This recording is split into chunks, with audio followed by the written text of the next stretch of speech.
हा नैना कोणी आणलाय? हा केंद्र सरकारने मान्य केलेला नाही, हा महाराष्ट्र सरकार आणि या महाराष्ट्र सरकारमध्ये आमचे 2 आमदार.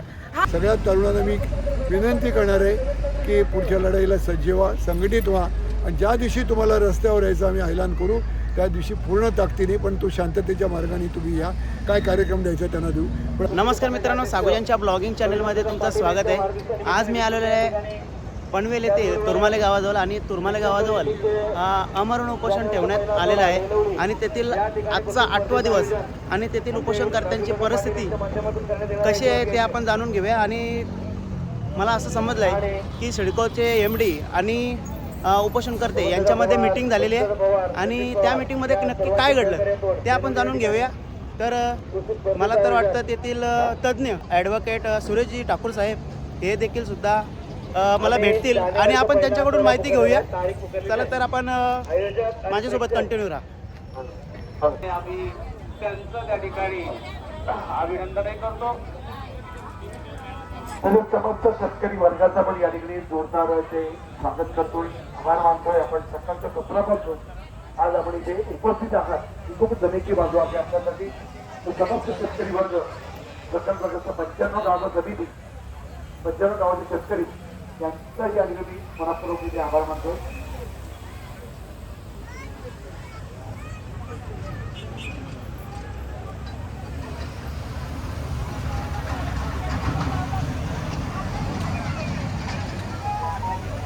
तर आज आपल्यासोबत आहेत या उपोषणातील मुख्य ज्यांच्या प्रयत्नाने ज्यांच्या कौशल्याने या उपोषणाचा आजचा 8वा दिवस सुरू आहे आणि ज्यांनी शासनाच्या मनगुटीवर बसून शेतकऱ्यांना न्याय मिळवून देण्यासाठी प्रयत्न जिद्द ठेवले आहेत असे आपले ठाकूर सर. ठाकूर सर, आज या उपोषणाचा 8वा दिवस. आम्हाला अशी माहिती मिळाली की आपल्यातील 2 ते 3 उपोषणकर्ते यांची प्रकृती गंभीर खालावलेली आहे, परंतु जनतेमध्ये कुठेतरी कम्युनिकेशन गॅप आपल्याला बघायला मिळत आहे. कारण जो प्रतिसाद आपल्याला मिळायला पाहिजे होता 91 गावांचा तो काय आपल्याला मिळत नाही आहे. परंतु आज गेल्या 2-3 दिवसापासून बऱ्याच प्रमाणात फरक पडलेला आहे आणि आत्ताच आम्हाला समजले की आपण MD सोबत सुद्धा आपली चर्चा झाली.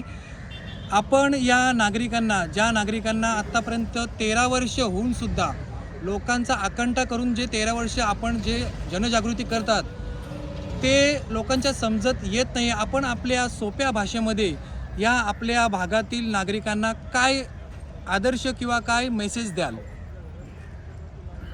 हे खरं आहे की जनता नैना प्रकल्पासंदर्भामध्ये नीट मांडणी केली गेली नसेल किंवा जनता अनभिज्ञ राहिली असेल, त्यामुळे जनतेला ह्याचं गांभीर्य कळलेलं होतं. पण गेले वर्ष 1.5 वर्ष सातत्याने निरनिराळे आंदोलनं, निरनिराळ्या संस्था, राजकीय पक्ष आम्ही सगळे एकत्र होऊन जे काही काम करतो आहे त्यात बऱ्यापैकी जनतेची जागृती झालेली आहे.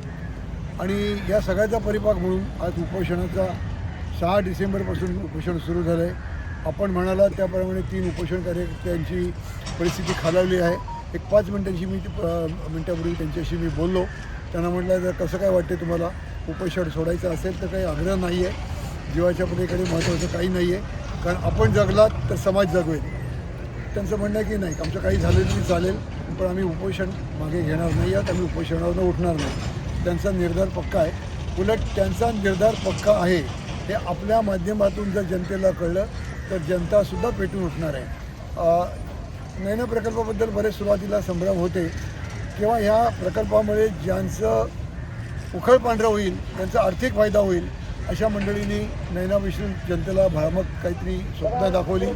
अजूनही काही राजकीय नेत्यांचे ते प्रयत्न चालू आहेत. 2 दिवसापूर्वी 2 तालुक्यांच्या आमदारांनी नैना किती चांगली आहे असं प्रबोधन करण्याकरता काही लोकांना बोलवलं होतं, पण त्यात तसा काही फारसा प्रतिसाद मिळाला नाही. मुळामध्ये इतर ज्या काही सरकारच्या योजना आणि नैना योजना याच्यामध्ये फरक आहे. नवी मुंबई आंतरराष्ट्रीय विमानतळ जेव्हा होऊ घातला होता त्या विमानतळाच्या करता काही अटी पर्यावरण खात्याने घातल्या होत्या आणि जयराम रमेश कुमार होते, त्यांच्या सहीने काही पत्र आहेत ती माझ्याकडे आहेत. त्याने असं म्हटलं होतं की नवी मुंबई आंतरराष्ट्रीय विमानतळ होत असताना इथूनच्या पर्यावरणाला धक्का लागता कामा नये आणि इथे अनियंत्रित बांधकाम होऊ नये.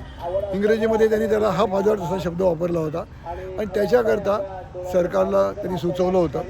त्यानंतर सरकारने हे काम सिडकोवर सोपवलं.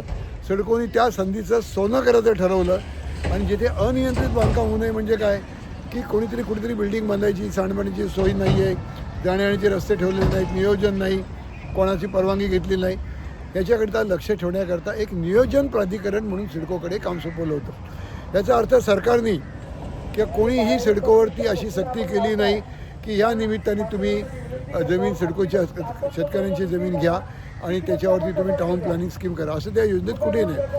या संधीचा सिडकोने फायदा घेतला आणि त्यांनी नैना प्राधिकरणाची निर्मिती केली. नैना हे एखाद्या स्त्रीचं नाव नाही आहे, हा एक शॉर्ट फॉर्म आहे, एक संक्षिप्त रूप आहे. Navi Mumbai airport influence notified area, म्हणजे नवीन मुंबई विमानतळ बाधित क्षेत्र असं त्याचा थोडक्यामध्ये संक्षिप्त रूप आहे. आणि यामध्ये सिडको ही टाऊन प्लॅनिंग अथॉरिटी होती, सिडको ही टाऊन प्लॅनिंग अथॉरिटी होती, पण सिडकोने याचा फायदा घेतला. 13 जानेवारी 2013ला एक नोटिफिकेशन निघालं गव्हर्नमेंटचं. त्यात म्हटलं होतं की नैना ही योजना ऐच्छिक आहे, ज्याला त्याच्यामध्ये सहभागी व्हायचं असेल त्यांनी सहभागी व्हावं आणि जो सहभागी होईल कमीत कमी 25 एकरचा एक समूह बनवायचा आणि सिडकोकडे सादर करायचा.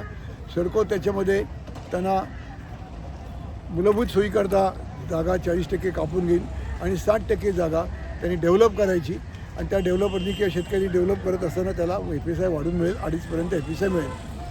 त्यानंतर ही ऐच्छिक योजना होती, याला प्रतिसाद मिळाला नाही आणि मग कोणाचीही परवानगी न घेताना, जनसुनावणी न घेताना, लोकांचं काय म्हणणं आहे न विचार घेताना ही योजना 1 वर्षानंतर सिडकोनी ही कंपल्सरी केली, सक्तीची केली. आता ह्या योजनेमध्ये 60% जमीन सिडको फुकट घेणार आहे आणि उरलेली 40% जमीन जी शेतकऱ्यांनी डेव्हलप करायची आहे. ती डेव्हलप करण्याकरता स्वतःच्या ताब्यात ठेवण्याकरता एका गुंठ्याला किमान 3 लाख म्हणजे 1,20,00,000 रुपये सिडकोला बेटरमेंट चार्जेस, डेव्हलपमेंट चार्जेस या नावाने भरायचे. म्हणजे 60% जमीन सिडकोला फुकट द्यायची, उरलेली जी 40 राहील ती आपण 1,20,00,000ला विकत घ्यायची आणि त्याच्यात FSI 2.5 मिळणार. तो 2.5 FSI पूर्ण मिळत नाही. ही योजना पूर्णपणे बारगळणार आहे.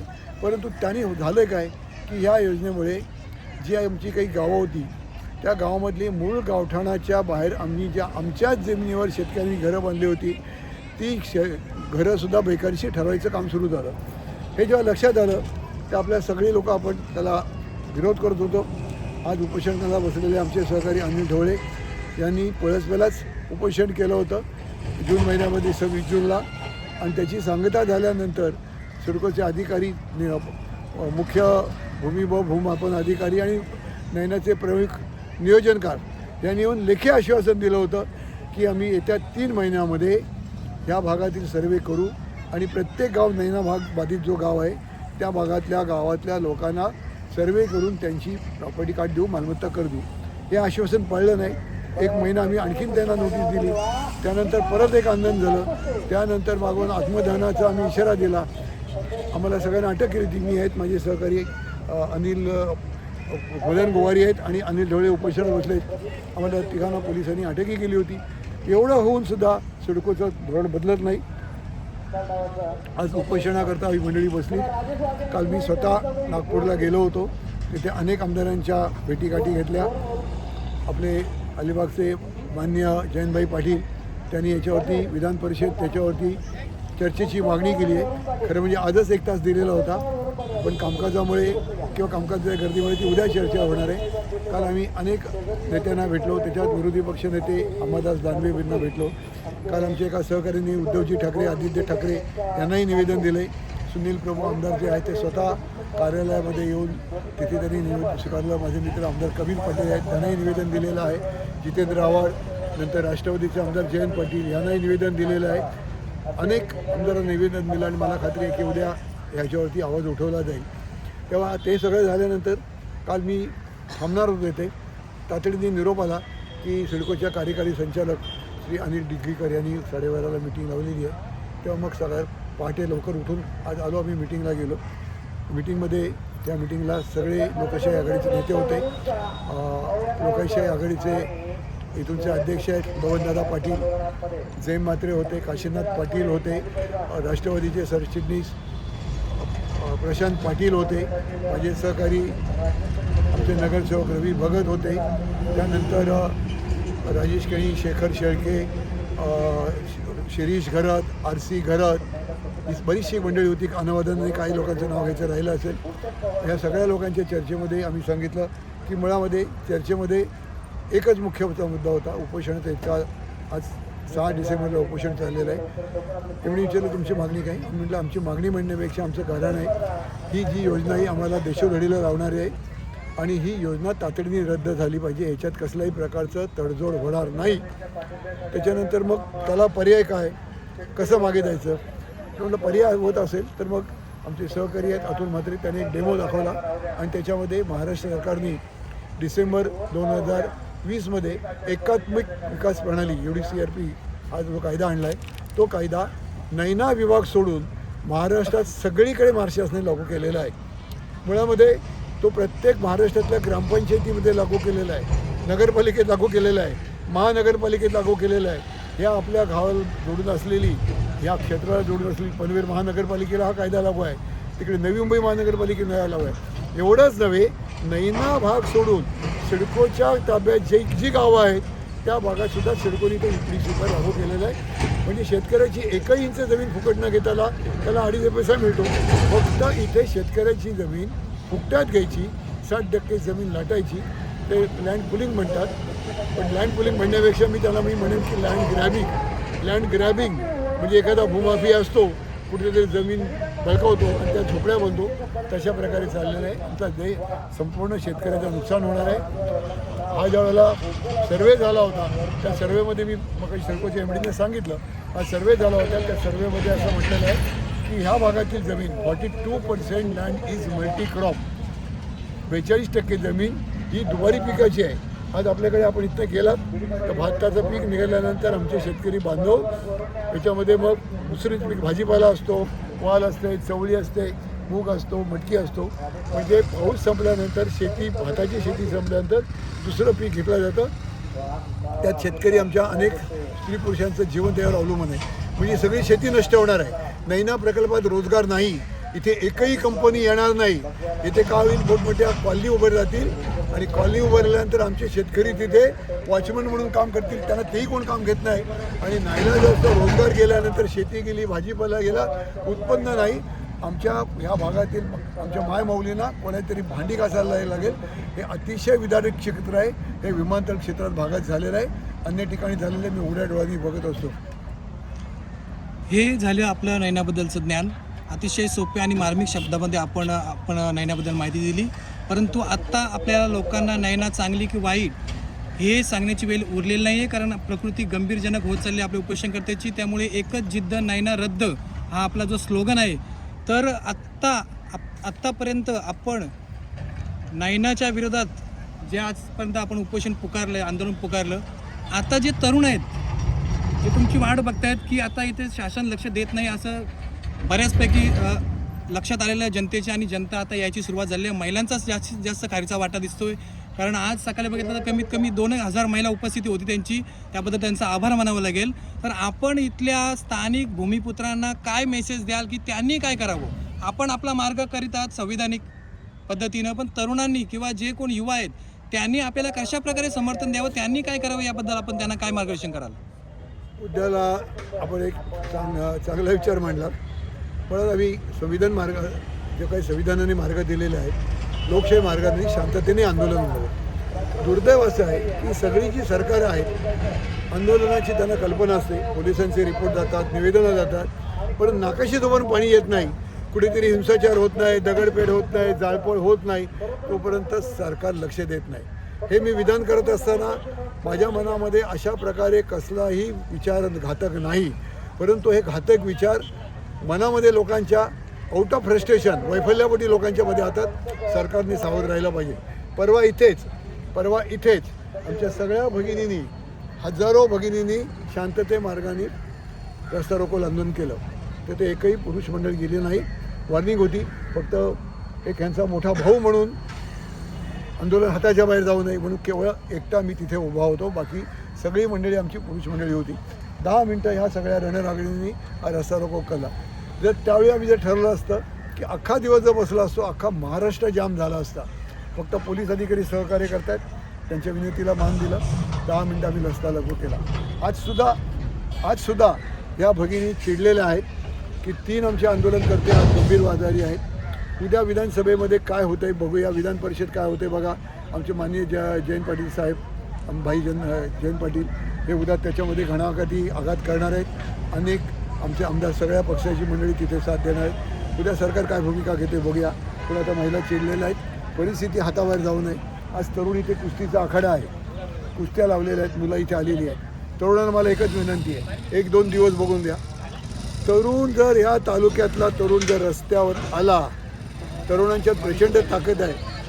ज्या ज्या क्रांत्या झालेल्या आहेत त्या कशाही प्रकारच्या कसल्याही प्रकारच्या क्रांत्या असो त्या तरुणांनी केलेल्या आहेत. एक दिवस जर तरुण रस्त्यावर अख्ख्या संपूर्ण पनवेल तालुक्यामध्ये तर सरकारचं धाबं दणवून जाणार आहे.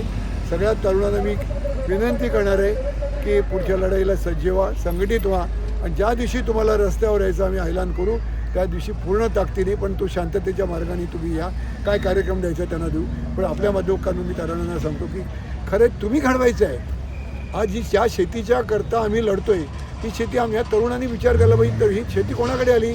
आज आमची जी तरुण मुलं आहेत त्यांची नावं नाहीत त्याच्यामध्ये शेतीवरती, त्यांच्या वडिलांची नावं आहेत. त्यांच्या वडिलांची नावं कुठे आली तर आमच्या पूर्वजांनी 4-5 पिढ्यांनी आमच्या पंजोबांनी, आजोबांनी, आमच्या वडिलांनी या शेतीचं रक्षण केलं. आज आमचे पंजोबा आहेत नाहीत कोणाचे, पण त्यांनी सातबाऱ्यावरचं उताराचं नाव त्यांचं कायम ठेवलं. शेती विकली नाही, रक्षण केलं. त्यांच्या पैशात आमच्या आजोबांचं नाव लागलं, त्यांच्या पैशात आमच्या वडिलांचं नाव लागलं. माझ्या तरुण मित्रांनी लक्षात ठेवलं पाहिजे त्यांच्या आज वडिलांचं नाव आहे. उद्या त्यांच्या पैशात निसर्ग आहे, त्यांच्या पैशात पुढ्या 3 पिढ्या ही शेती आपल्या ताब्यात राहिली पाहिजे. त्यामुळे आपलं अस्तित्व टिकेल, आपली गावकी भावकी, आपली संस्कृती, आपली शेती, आपलं पर्यावरण याचं रक्षण होईल. ही सगळी जबाबदारी आता तरुणांच्या खांद्यावर आहे. आम्ही आहोत खांद्याला खांद्याला लावून लढायला. पण तरुणांनी ह्या 2-3 दिवसात व्हॉट्सअपवरून मुलांना एकत्र व्हायचं असेल मग पटकन होऊ शकतात. उलट त्यांचं कम्युनिकेशन एवढं मोठं आहे. उद्या एखाद्या ठिकाणी मॅच असेल तर अख्ख्या तालुक्यातील तरुण एकत्र येतात. बैलगाड्यांच्या शर्यती झाल्या, आमचे शेतकरी आहेत एकत्र पटकन येतात. एरवी समाज संघटित असतो. पण माझं एकच विनंती, करमणुकीकरता ज्याप्रमाणे आपण संघटित होतो त्याप्रमाणे करमणूक हा भागच आहे, महत्त्वाचा आहे. खेळ हा महत्त्वाचा भाग आहे. पण हे केव्हा आमच्या क्रिकेटच्या मॅच केव्हा होतील जमीन राहील तर.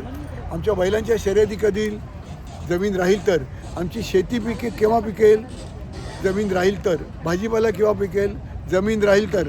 रोजगार पोटापाण्याला केव्हा मिळेल जमीन राहील तर. जमिनीच्या रक्षणाकरता हा जो लढा आहे त्या लढ्यामध्ये तरुणांनी सज्ज होऊन रस्त्यावर आलं पाहिजे. एवढीच आपल्या माध्यमातून या सगळ्या आमच्या मुलांना मी विनंती करतो. धन्यवाद. तर आपल्यासोबत काही महिला पण आहेत. ताई, मला सांगा, उपोषणाचा आजचा 8वा दिवस आणि या उपोषणामध्ये मला तर वाटतं एक महिलासुद्धा सहभागी आहे. भगत काय त्यांचं नाव, दमयंती भगत. तर आपण गेल्या 8 दिवस सतत इथे असता. या 8 दिवसामध्ये प्रशासन आपल्याकडे लक्ष देत नाही, दुर्लक्ष करत आहे, टाळाटाळ करत आहे. एक महिला म्हणून जो आपण त्या दिवशी रास्ता रोको केला होता, अतिशय स्तुत्य उपक्रम ज्याची जो आपल्या आता पूर्ण तालुक्यामध्ये नव्हते महाराष्ट्रभर चर्चा झाली आणि आपल्या पनवेल तालुक्यातील महिलांचं नाव हे महाराष्ट्राच्या तक्त्यावर पोहोचलं. आपण जर शासन आपल्याकडे लक्ष देत नसेल तर आपली महिलांची यापुढची भूमिका काय असेल? मला तरी असं वाटतंय का हा उपोषणाला 8 दिवस झालेले आहेत आणि प्रत्येकाची प्रकृती खालावलेली आहे. दमयंती ताईंची तर खालावलेली आहे, अनिल ढवळ्यांची खालावलेली आहे, बाकीच्यांची पण खालावलेली आहे. मला तरी असं वाटते का आम्हाला आता काहीतरी वेगळं पाऊल उचलावं लागेल. जर का आम्ही तसं नाही केलं, जोपर्यंत आम्ही पाऊल उचलत नाही तोपर्यंत शासनाला जाग येणार नाही. आणि शासन झोपलेलं आहे आणि त्याच्या मागे आमचे उरण पनवेलचे आमदार यांना आमची काही पडलेली नाही आहे. आज हा आमचा शेतकऱ्यांचा विषय आहे, हा आमच्या शेतीचा विषय आहे आणि शेती हा आमचा म्हणजे आमच्या पूर्वजांनी सांभाळलेली आमच्यासाठी, आमच्या मुलाबाळासाठी यांनी 10 वर्षासाठी 10 वर्षाचे विचार करतात, 10 पिढ्यांचा विचार करतात. आम्ही फक्त आमच्या एकच पिढीचा विचार करतो का आमची मुलं-बाळं पुढे काय करतील, आमची शेती गेली तर आमची मुलं-बाळं काय करतील, आम्ही एवढाच विचार करतो. यांनी या भांडवलशाहीवाल्यांनी 10 पिढ्यांचा विचार केला आहे. हे कोणासाठी केलं आहे? त्यांच्यासाठी केलं आहे. हा नाही ना कोणी आणलंय? हा केंद्र सरकारने मान्य केलेला नाही, हा महाराष्ट्र सरकार, आणि या महाराष्ट्र सरकारमध्ये आमचे 2 आमदार हा प्रशांत ठाकूरने मान्य केलेला आहे. यांनी कुठल्याही गावात जाऊन मीटिंग केलेली नाही, कुठल्याही शेतकऱ्याला त्यांनी त्याच्या सानिध्यात घेतलेलं नाही की हा नैना प्रकल्प असा आहे म्हणून. आज आम्हाला हा नैना प्रकल्प काय आहे हे माहिती पण नव्हतं. आज उपोषण आंदोलन त्याच्यामुळं, आणि मी बोरल्या गावातली आहे आणि माझ्या इथे जो आंदोलन झाला, उपोषण झाला, त्याच्यामुळं मला हे नैना हा प्रकल्प काय आहे ते समजलं आणि माझ्या महिलांना पण समजलं. आज आमच्या इकडे उपोषण झालं म्हणून आम्हाला हे कळलंय, पण गावोगावी या गोष्टीची काही जाणीव झालेली नाही आहे. ते त्याच्या मागे काहीतरी हेतू आहे. म्हणजे जे राजकारणी लोक आहेत, जे पुढारी आहेत, त्यांना माहिती आहे का हा नैना प्रकल्प कसा आहे, पण त्यांनी गावातल्या शेतकऱ्यांना किंवा महिलांना सांगितलेलं नाहीये का, त्यांनी गावात अशा मिटिंगा बसवलेल्या नाही स्वतःनी का हा नैना प्रकल्प असा आहे म्हणून. लोकांना काय वाटतं नैना म्हणजे काय, याच्यामध्ये भरपूर काय मिळणार आहे, पण ते तसं काही नाही आहे. लोकांच्या पट्टीवर या नेते लोकांनी पट्ट्या बांधलेल्या आहेत, पण आता काही ठिकाणी लोक जागृत झालेली आहेत. लोकांना सगळं समजलेलं आहे का नैना प्रकल्प काय आहे म्हणून. आणि आता तुम्ही बोलता का आपली 95 गावं आहेत, पण 95 गावामध्ये लोकांना जागरूक कोणी करायला पाहिजे? जे गावातले कार्यकर्ते आहेत त्यांनी मिटिंगा बसवायला पाहिजे. पण झालंय काय माहिती का, जे गावातले कार्यकर्ते आहेत त्यांना भरपूर दिलेलं आहे.